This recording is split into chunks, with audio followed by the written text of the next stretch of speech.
हे dude, 2012 याद है? वो एवेंजर्स का सबसे बड़ा विलन न्यूयॉर्क जला दिया, पूरी दुनिया को घुटनों पे लाना चाहता था। लेकिन क्या हुआ, एंड में वो खुद घुटनों पे आ गया। हम हंसे, पनी गॉड बोला, हमने उसे कभी सीरियस लिया ही नहीं। लेकिन हम एक बात भूल गए, villains are not born, they are made. उसे हमेशा सेकंड बेस्ट समझा गया, उसकी हर कोशिश को एक मजाक बनाया गया। वो सिर्फ एक थ्रोन चाहता था ताकि कोई उसे इग्नोर ना करे। फिर वक्त बदला 2018 में, जब उसने लास्ट बार कहा you will never be a God. तब कोई नहीं हंसा, इस बार थिएटर में साइलेंस था और हम सब रो रहे थे। From an Avengers villain to an actual Avenger, वो बदल चुका था। और आज वही लोकी एक ऐसे थ्रोन पर बैठ गया है जहाँ सिर्फ अकेलापन है। He earned the throne, his glorious purpose, सबसे दूर सबके लिए। This is the peak character arc of the MCU। लोगों ने कहा था वो कभी नहीं जीतेगा, पर आज वही है the villain who won। चलिए डिकोड करते हैं लोकी का ये इम्पॉसिबल सफर।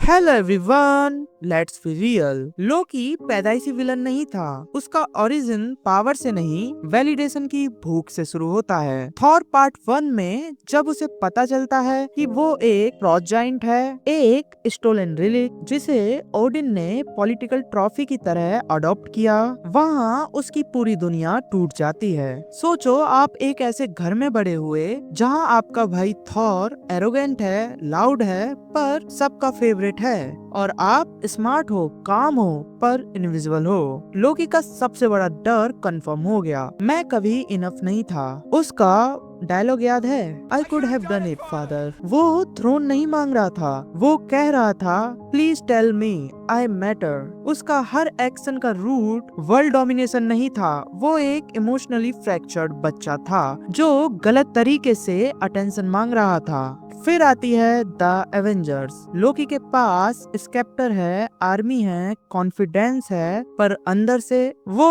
अभी भी वही टूटा हुआ लड़का है। I was born to rule, ये सिर्फ एक मास्क था। सच तो ये था कि he was born to be seen. New York attack एक पॉलिटिकल मूव नहीं था, एक्चुअली वो एक ग्लोबल टेंट्रम था, एक क्राई फॉर रिकग्नाइजेशन। पर यहाँ जीनियस राइटिंग तो देखो, लोकी एवेंजर्स को तोड़ता है, डिवाइड करता है, ट्रस्ट ब्रेक करता है और इनडायरेक्टली उन्हें यूनाइट कर देता है। एक ग्रेट विलन वही होता है जो हीरो को इवॉल्व करे। लोकी ने एवेंजर्स को बनाया, पर वो खुद वहीं रुक गया क्योंकि उसका इंटरनल कॉन्फ्लिक्ट सॉल्व नहीं हुआ था।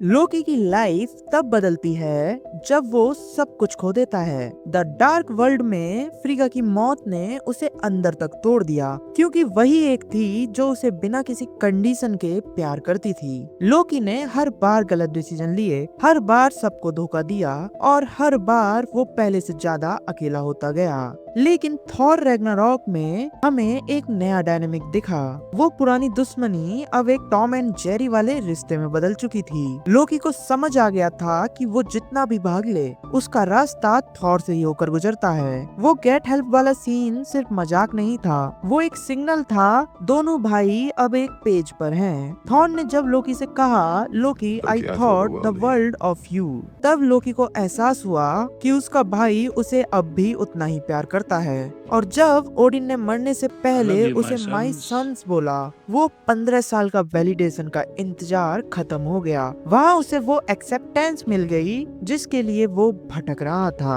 और फिर आया इन्फिनिटी वॉर का वो मोमेंट जहाँ सारा मजाक खत्म हो गया। थैनोस के सामने लोकी ने वो किया जो किसी ने नहीं सोचा था। उसने भागने का रास्ता नहीं चुना, उसने डर के मारे घुटने नहीं टेके, उसने अपने भाई, अपने लोगों को बचाने के लिए एक आखिरी नामुमकिन दांव खेला। लोकी ने कोशिश की अपने स्टाइल में, धोखे से, पर इस बार मकसद ग्लोरियस नहीं, सैक्रिफाइस था। जब थैनोस ने उसका गला दबाया, उसकी आंखों में डर नहीं, एक अजीब सी शांति थी। और थैनोस के मुंह पे कहा you will never be a God. और फिर हम सब रोए जब वो आइकॉनिक क्रैकलिंग साउंड आई और लोकी ने थॉर के सामने दम तोड़ दिया, जो कई बार मर चुका था, कई बार वापस आया था, लेकिन इस बार सच में मर गया। हमें लगा यहाँ कहानी खत्म हो गई, लेकिन फिर मार्वल ने एक रिस्की मूव लिया और आता है लोकी सीजन 1। मार्वल ने 2012 वाले उस जिद्दी और घमंडी लोकी को उठाया और फेंक दिया एक ऐसी जगह जहाँ उसका गॉड होना एक मजाक बन गया, द TVA। इमेजिन करो वो इन्फिनिटी स्टोन्स जिनके लिए पूरी यूनिवर्स तड़प रही थी, वहाँ टेबल पर पेपर वेट्स की तरह पड़े थे। उस मोमेंट में लोकी का ईगो मिट्टी में मिल गया। उसे समझ आया कि उसका वो ग्लोरियस पर्पस, वो एसगार्ड का थ्रोन, वो सब कुछ एक प्री डिटरमाइंड स्क्रिप्ट का हिस्सा था। उसका गुस्सा, उसकी तकलीफ, सब कुछ एक फाइल में बंद थी। यहाँ एक सवाल उठा, अगर सब पहले से लिखा है तो मैं कौन हूँ? Who I am? इसी सवाल का जवाब उसे मिला सिल्वी और मोबियस के रूप में। सिल्वी ने उसे सेल्फ लव सिखाया और मोबियस ने उसे पहली बार बिलोंगिंग का एहसास दिलाया। लोकी जो हमेशा अकेला था, अब एक टीम का हिस्सा था। जब उसने सिल्वी से कहा this is not about a throne, तो वो सिर्फ एक लाइन नहीं थी, वो उसकी 10 साल की ग्रोथ थी।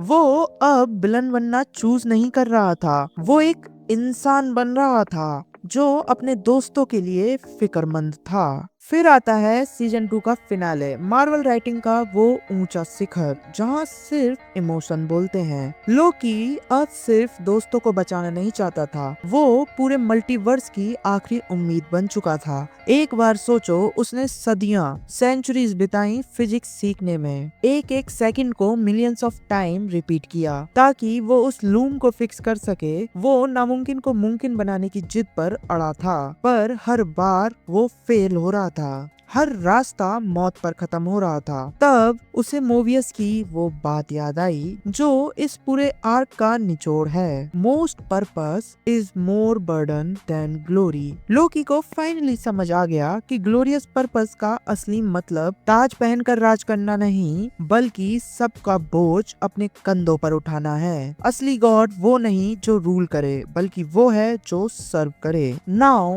वो वहाँ गया जहाँ कोई एवेंजर, कोई गॉड भी जाने की हिम्मत ना करे। बिना किसी आर्मर के, बिना किसी डर के वो उस तबाही की तरफ बढ़ा। हर कदम पर वो अनबेरेबल पेन था जो एक झटके में किसी को भी राख कर दे, पर वो नहीं रुका, क्योंकि इस बार वो किसी बाप की वैलिडेशन के लिए नहीं लड़ रहा था। इस बार वो अप्लॉज के लिए नहीं तड़प रहा था, वो ये उन दोस्तों के लिए कर रहा था जिन्होंने उसे अकेला नहीं छोड़ा, उन टाइमलाइंस के लिए जिन्हें वो अपनी फैमिली मानने लगा था। वर्ल्ड ट्री वो टाइमलाइंस को रूल नहीं करता, वो उन्हें अपने सीने से लगाकर होल्ड करता है। लोकी को उसका थ्रोन मिल गया, उसका बर्थ राइट पूरा हुआ, पर ये जीत का जश्न नहीं था, ये एक सेल्फलेस एक्साइल था।